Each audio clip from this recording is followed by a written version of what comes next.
เรียกเจ้าตัวนี้มาเสนอปั๊บโอ้ในบ้านก็คือแบบชิมมอพยุทธาละทีเห็นบอกมอพยุทธาของบ้านจัดสั้นเนอะกับชิงไปล้อมเท่าแก่ในโฮมเอกภาพเขาก็ไปแต่งตั้งจุดนึงขึ้นมา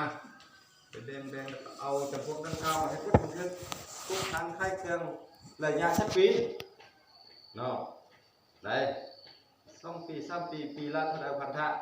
เนี่ยสิ้นเวลไปหุบกันที่ในบ้านเราเรื่องเหล่านี้เราก็เสนอถึงเราก็บุญดีแต่เราก็ว่าเสนอแต่ว่าก็ไปซอกไปขอดมูน้ำคูเป็นตาซื้อเป็นตาเสาแต่ว่าบางที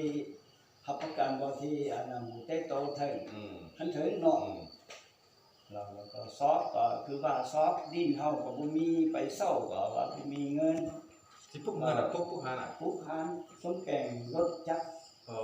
ให้ลูกเพราะว่าลูกเนี่ยวิสาชีพมา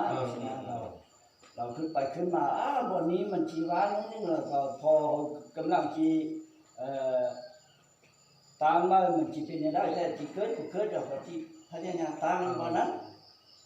แต่ก็จะว่าการชีตายบนนั้นแท้เราคุณหูว่าชีมีคุณสะทบเป็นยังไงแต่เราตามเข็มทางฟ้านี่แท้ว่าเจ้าบัวผู้ที่ตามเรื่องหรือว่าเขาขโมยอายุฟ้านี้มันทางมันดินมันเชื่อมเนาะพระเจ้าเราโบบ่อยอยู่อันน่ะพอเท่าแล้วป่ะในบ้านเราแกค่อยอธิบายพ่นฟังเลยเฮาเวียกก่อสร้างกับเวียกค่ายเครื่องที่บ่ได้ปนเปกันนะบ่ได้ปนกันเจ้าซ่อมแป้งนี่มันจะเป็นเขาห้องว่ากิจกรรมมือดำมือกำเนาะหมู่ค่ายเครื่องมันจะเป็นเครื่องข้าวสะอาดที่บ่ได้มาปนเปกันเนาะตลาดค่ายเครื่องอันนึงบอนซ่อมแป้งแนวนึงได้มันอยู่คนละมุมกันนะบอนซ่อมแป้งนี่แคมทางใหญ่เนาะแคมทางใหญ่เราก็แป้งอยู่ทางใหญ่พุ่นละแล้วตัวนี้เนาะมันจะถ้าว่าเฮาบ่มีจำเป็นได้เซาเนาะได้เซาดินเพื่อพัฒนาลูกเขานี่แหละเด้อสมมุติโอ้มีพี่น้องนี่เซา